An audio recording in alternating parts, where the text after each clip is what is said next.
ty se. Takže čus páskot lidi, vítejte u dalšího videa.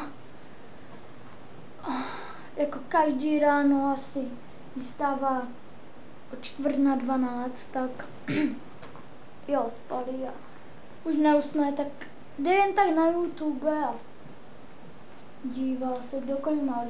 Počkej, já mám 30 odběratelů! Tak to se mně už spát nechce, ale točit.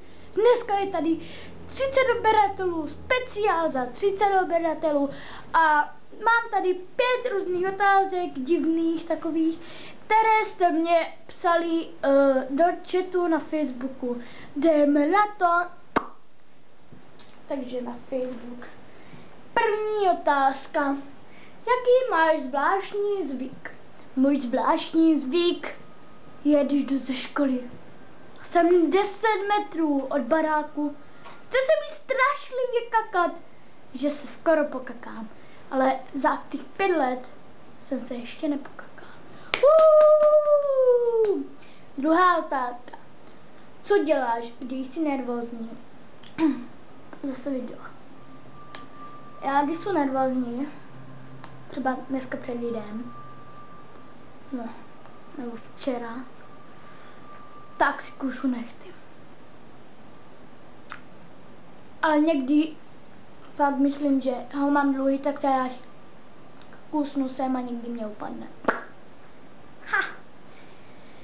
Třetí otázka. V čem spíš? Spím no, podle toho, jaké je počasí. Buď v pyžamě, když je zima, v trenkách, když je jen tak, jako třeba, jak bylo včera. Jo, včera. A když je fakt horko, třeba 30, tak jsou v trenkách. Čtvrtá otázka. Jaké je tvoje sváteční jídlo? Moje sváteční jídlo je svíčková. Vždycky se napapám, pak spím půl roku. Jo, půl roku. Pátá otázka a tím pádem poslední. Kurňa, můj mobil spadl. Jaké je tvá fobie? Stačí říct jedna? Jo, jedna. Moje fobie je... Ano. Jo, 2 měsíce volna. Pak odpoledne volno.